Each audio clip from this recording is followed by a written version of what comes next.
प्रशंसा अल्लाह पाके दरबारे जे अल्लाह ताला खास रहमत करे पवित्र शावाल मासे पवित्र शावाल मासेर जुमा प्रथम जुमार दिन अल्लाह ताला आमाके आपनाके हाजिर करेछेन। सेई अल्लाह पाके दरबारे लाखो कोटी शुक्रिया पेश करे एकबार मुक्त कण्ठे बोली आलहामदुलिल्लाह। पवित्र जुमार दिन गतकालই आलोचना रेखेছিলাম যে দুই ঈদের দিন এটা আমাদের কাছে সবথেকে উৎসব হিসাবে ঈদের দিন আমাদের কাছে সবথেকে বড় দিন। আর নেকি কামানোর দিন যেটা আছে সেটা হচ্ছে জুমার দিন। জুমার থেকে বড় নেকির দিন আর কিছু হতে পারে না। সেইজন্য প্রত্যেকের কাছে এটা দাওয়াত থাকবে, আমাদেরকে বলতে হবে, বোঝাতে হবে জুমার নামাজ যেন কোনো মুসলমান পরিত্যাগ না করে দেয়। জুমার নামাজটা যেন পরিত্যাগ না করে দেয়।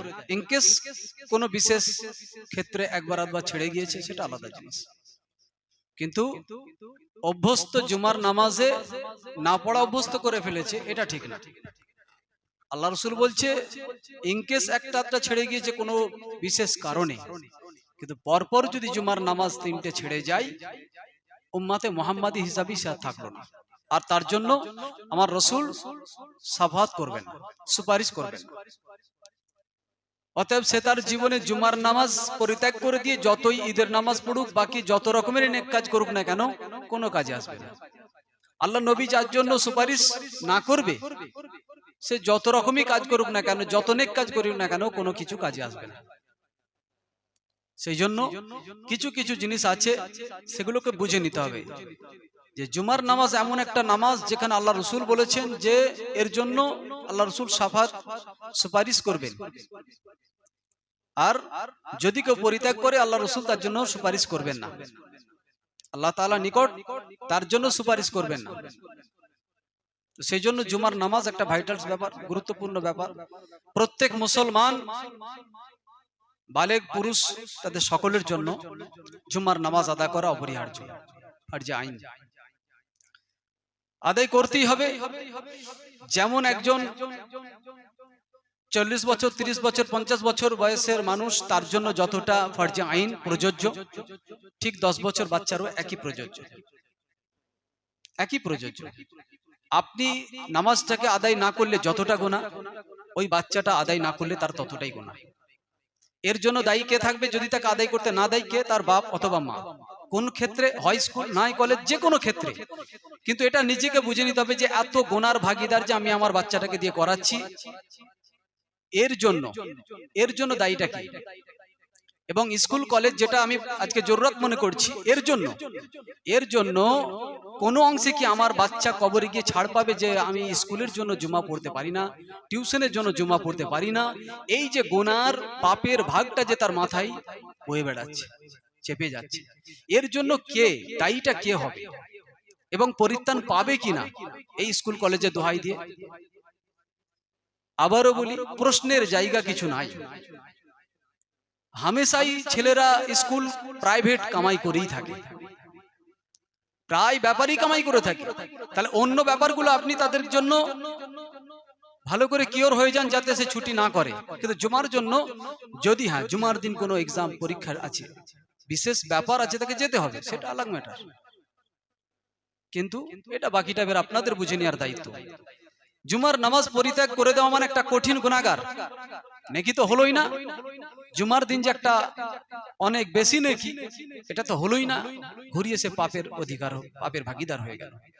এর জন্য ছেলে তো হলোই এবং এই গুনাহ পরিত্যাগ করার জন্য তাকে বাধা দেওয়ার জন্য বাপ মা একটা বড় অঙ্কের পাপের ভাগীদার হয়ে যায়। এই ব্যাপারটা আপনারা যে কোনো ভালো আলেম ওলামার সঙ্গে প্রয়োজনে আলোচনা করে নেবেন, জেনে নেবেন যে ইমাম সাহেব এই ধরনের কথা বলছিল, বাস্তব ব্যাপারটা কি আছে সেটাকে জেনে নেওয়া এটা আপনাদের কর্তব্য।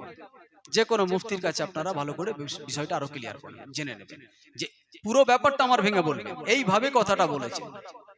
তাহলে এই অবস্থায় বাস্তব তিনি কতটা ঠিক বেঠিক বলেছে এবং আমাদের করণীয় কি, এটা ক্লিয়ার করে নেওয়া দরকার।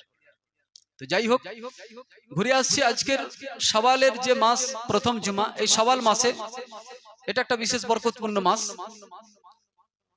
কারণ একটা মাস আমরা মাহে রমজান মাসের ফরজ রোজা আদা করেছি।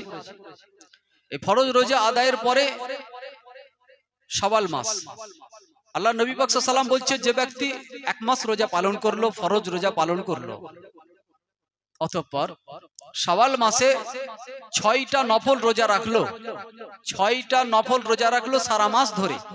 মানে শাওয়াল মাসের মধ্যে একটা রাখলো, 2-3 দিন স্টপ করলো, বন্ধ রাখলো, আবার একটা রাখলো, এইভাবে টোটাল একটা মাসের ভেতরে 6টা রোজা রাখলো।